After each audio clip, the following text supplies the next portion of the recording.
What's up, everybody, and welcome back to the Duke Wisdom Podcast. A special episode today, a special edition, kind of. I know that the description for the podcast is Duke Wisdom, a Duke Wisdom podcast. Duke Wisdom, a Duke basketball podcast, rather. But today we're talking about baseball. It's in season. This is sort of, and I talked about it last week, this is sort of the driest spell of the year for basketball.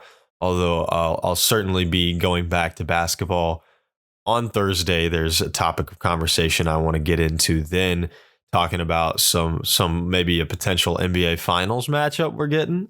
That's pretty interesting. So looking forward to that. Looking forward to some other ideas that I've got brewing for articles and podcast episodes and everything like that. And going back to basketball. But right now I've been locked in on baseball and on softball right now. And that's what I want to talk about. I know that, and I want to start this off, but I know that Duke does not have the established baseball fan base that some other Power 5 programs have, namely SEC programs, but also other schools in the ACC. You know, I can't help but think watching the SEC championship between Tennessee and LSU, and I'm seeing these two teams the crowd is just ludicrous. And when you see those schools as regional hosts, their crowds are amazing. They're into these games. They're loud. It's just a sea of orange if it's in Knoxville. It's a sea of purple if it's LSU. It's a sea of red if it's Bama or Arkansas or whatever it may be. The SEC comes out for baseball. Now, most of these are public schools or they're in the heart of baseball country. The South really is baseball country, especially when it comes to college baseball. But this season, we saw the most schools from any single state that made the NCAA tournament were from North Carolina. The state put 7 teams into the NCAA tournament this year, with North Carolina, NC State, Wake Forest, Duke, of course, UNCW, ECU, and High Point. Those 7 made it. So North Carolina all year has been putting these teams in the forefront, not to mention Campbell was ranked for a brief period of time as well. UNCG was really in the mix for their conference. North Carolina was great when it came to baseball. North Carolina is in the heart of baseball. I'd really love to see them get an MLB franchise. I think that would be amazing. I think having an MLB franchise in North Carolina is long overdue. I would put it personally, if it were up to me, I know that the market value is in Charlotte, but the owner of the Hurricanes has already established and said that he would financially back the team to be put in Raleigh. I think that it is better for the team to be in the Raleigh-Durham area. I think there are more successful teams. I think they're better teams. I think it's just a better overall environment in the Raleigh-Durham. Sorry to anybody from Charlotte. I'm sorry. I'm sorry to anybody from Charlotte. But there's also that pavilion they've now built or are building around PNC Arena that you can put an MLB stadium in. And so they'll have what they're planning to have: sports books, restaurants, PNC Arena for the Hurricanes and for NC State basketball. And you could have that MLB stadium as well, which I think is a really intriguing idea. And I'd love to see that happen. I think the unfortunate part is that when the MLB expands, they're looking to add 2 teams. And one of them is almost assuredly going to be in Nashville, Tennessee. And if they put one in Nashville, how likely are they to just jump one state over for the second one? Not very likely. I think if Nashville wins that first franchise, then it's unlikely North Carolina gets the second. I think it's more likely, honestly, that it ended up being in Charlotte. But I'd like to see it be in Raleigh. No shade to the Panthers, no shade to the Hornets, but the Charlotte franchises just don't do as well. And I like the area in Raleigh-Durham. Obviously, there is an appetite for baseball. If you go to Durham Bulls games, you see it. And so I think North Carolina's just got this fantastic baseball environment. And all that is a digression from my main point. That is, Duke just doesn't have that baseball environment right now. You go to North Carolina, go to Boshamer Stadium. It seats 4,100 seating, and then it's got room for 5,000 standing room. And you go there and it feels like you're at a decent like minor league stadium. It feels like it feels very much akin to the Greensboro Grasshoppers Stadium. If you've ever been there, something like that, a single or a double A baseball stadium. And it's nice. And you get similar feelings at NC State, at ECU, and at Duke. Love Jack Coombs Field, but it's time to update it, man. It's been time. It seats 2,000. Really, you've got some box seats, and those box seats are almost pretty much exclusively for the players' families. And so the general seating that they have are just bleachers. And there's like 2 rows of bleachers with a back, and the rest is just bleachers straight up. And it's just seating behind home plate, basically. It doesn't extend out to the first or third baselines. And it's crazy to me that that's the case. Like this team has now made the tournament in 2016, 2018, 2019, 2021, and the last year and this year, right? And so it's crazy. It's just nuts to me. But these other stadiums just, I don't know. It's tough. And so that's what leads me to the discussion of the regional hosts being announced for the NCAA tournament. Duke did everything in its power. I think they did very, very well and proved, I think, decidedly that they were a top 16 team in the country. And the regional hosts are supposed to be the top 16 teams in the country because they're seeded as the top 16 teams, right? So for me, it's like Duke should 100% be a host. When you look at the other ACC schools that got hosting positions, UNC, Duke didn't win the series there, but got a game off on them. Clemson, same thing. NC State, same thing, but then also split it because they had to beat them to win the ACC tournament, which I'll get into a little bit later. They did the same thing as they did against State, a 2-2 split with a win in the ACC tournament against Florida State as well, who's a host. And I mean, they won the series against Virginia, who's a host, and they won the single game they played against ECU, who's another North Carolina-based regional host. They won that only game that they played against them. So to me, they proved that they can beat established teams. They proved that they can beat good teams. They've got great bats, a great bullpen, and yet Duke found itself on the wrong side here. They were not a host. And I think that had less to do with Duke's resume and their acumen and their ability to win baseball games. And it had more to do with the fact that they have a small stadium and they don't pack it out.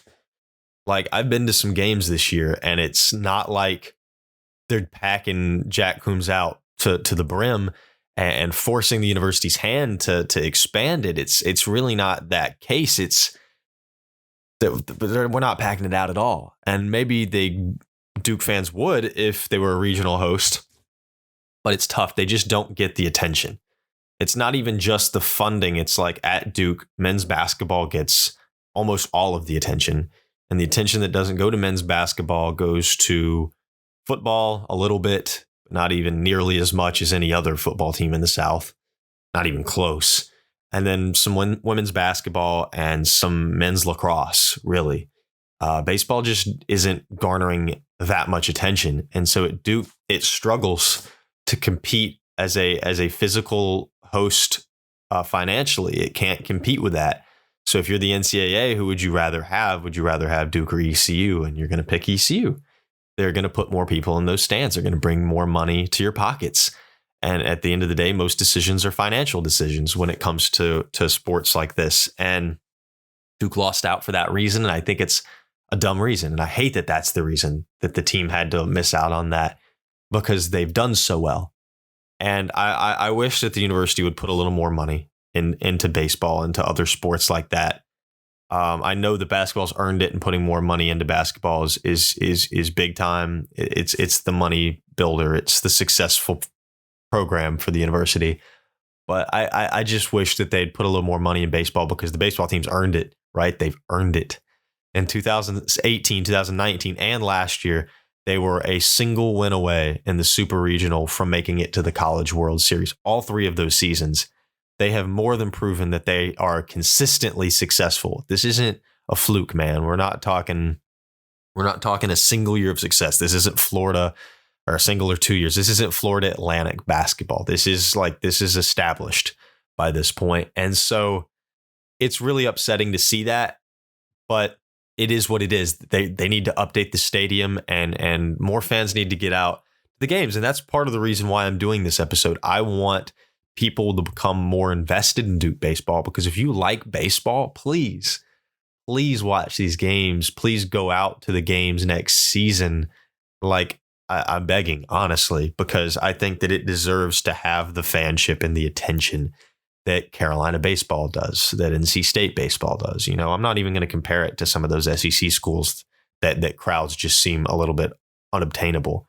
But like, it would be great to see some significant crowds, especially late in the regular season. Like, that's when I was going to some games, and they weren't bad crowds, but I think they were overwhelmed by Carolina fans when Carolina came to town. Like, UNC had more fans in Jack Coombs than Duke did, probably.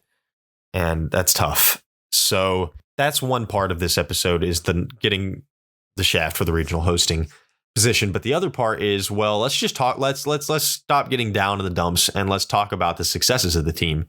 And the successes of the team are that Duke won the ACC tournament. Want to join a community of Duke accounts publishing news, theories, and predictions on Duke athletics? Join the Duke Wisdom Network. Just go to dukewisdom.org/join network today and fill out the form with your name and social media. Or you can DM at Duke_Wisdom on Twitter or Instagram. Become a part of the community of Duke fans publishing their takes today.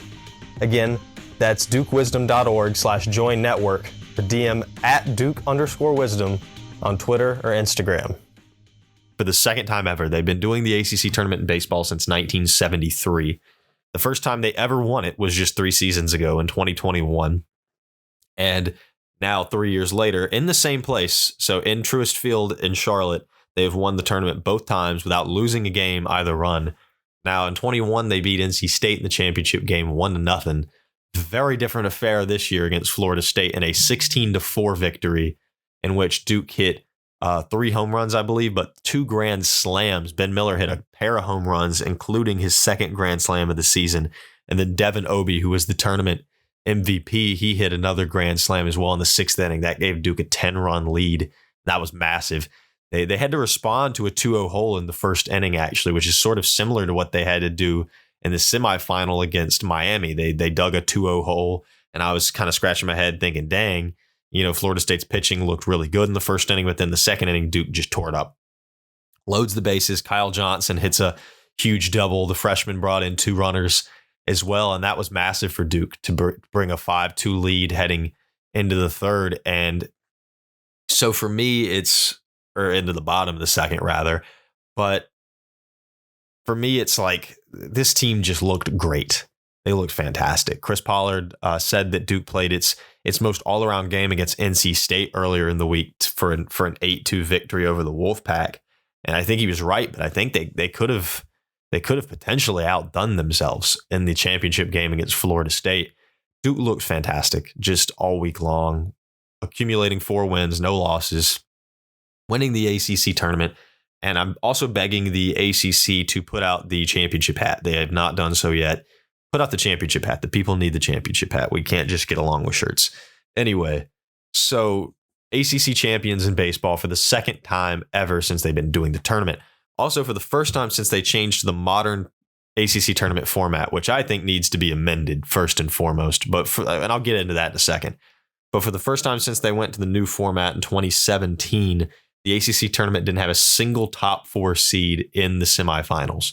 So the semifinals was number 6 seed Duke versus number 11 seed Miami.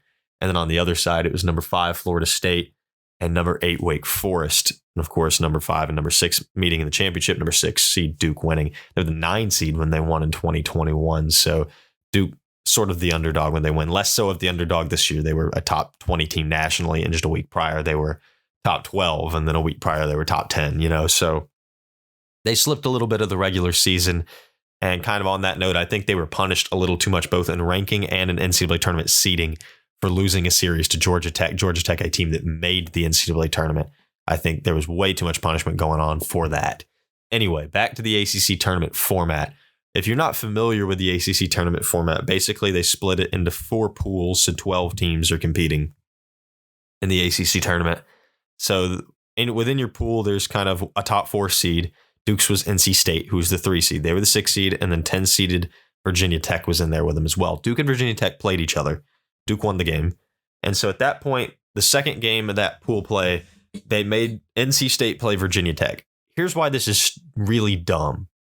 If Virginia Tech had beaten NC State, they didn't. NC State won that game. But had Virginia Tech beat NC State, hypothetically, and then Duke had lost to NC State, so all 3 teams were 1-1, the bid would have gone to NC State. The tie went to the top seed in the pool.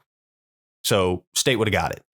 But in the situation where Duke beats NC State in that last game, it wouldn't have mattered that Virginia Tech beat NC State and that they had that win.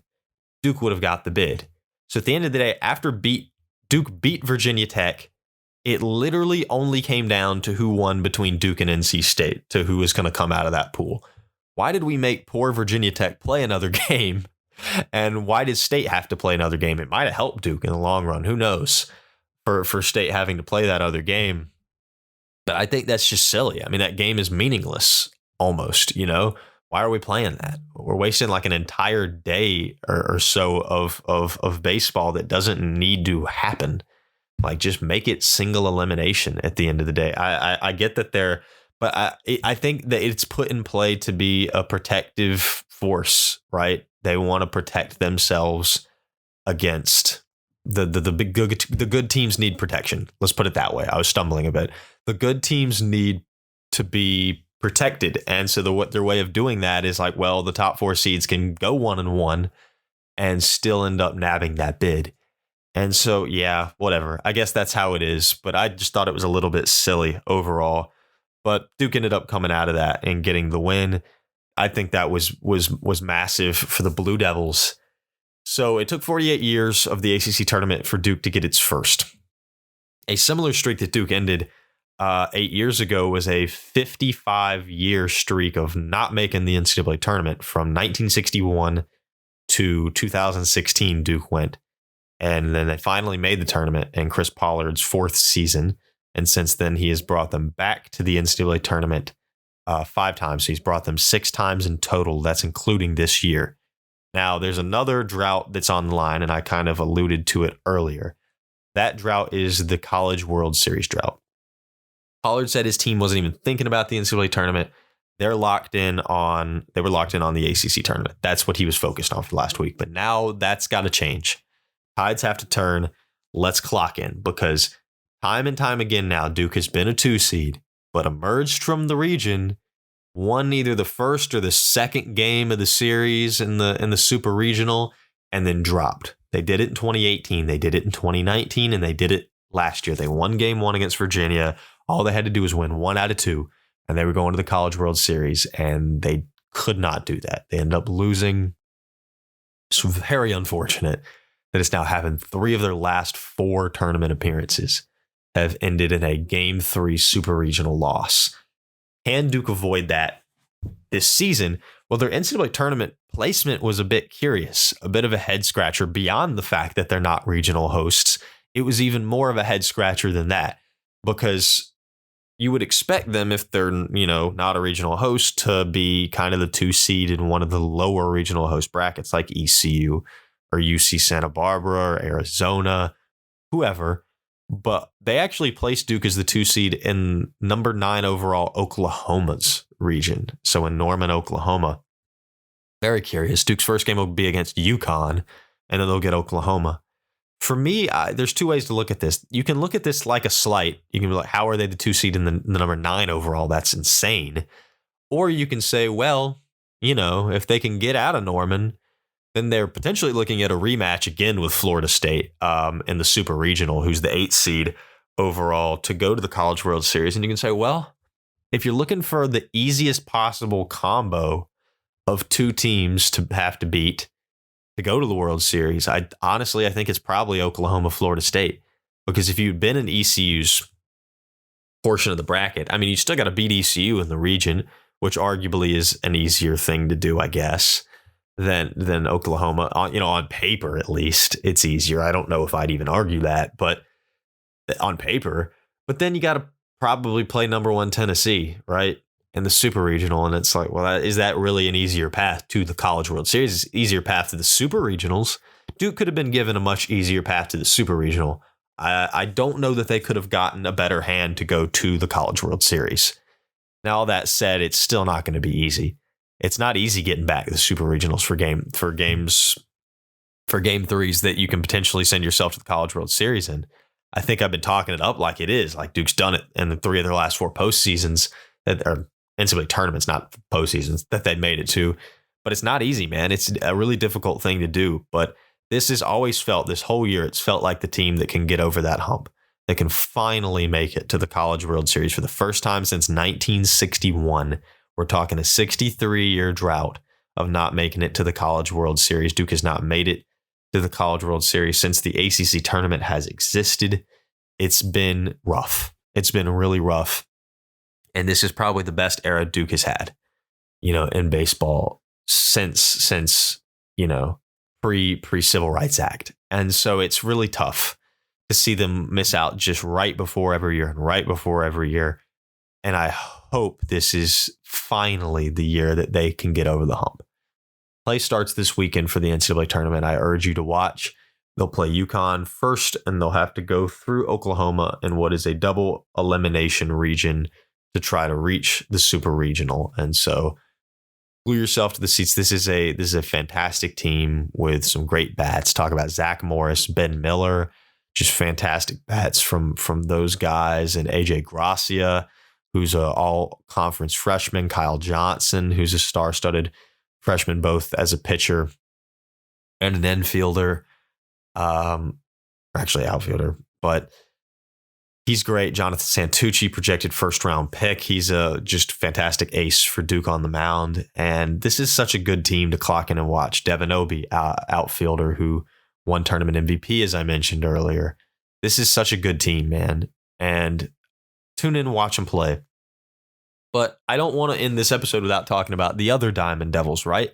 The Duke softball team, who in a way of its own was slighted. This team only lost 6 games, period, in the regular season. Went into the ACC tournament, kicked butt, won the ACC tournament as well. So both Duke baseball and softball won the ACC tournament this season.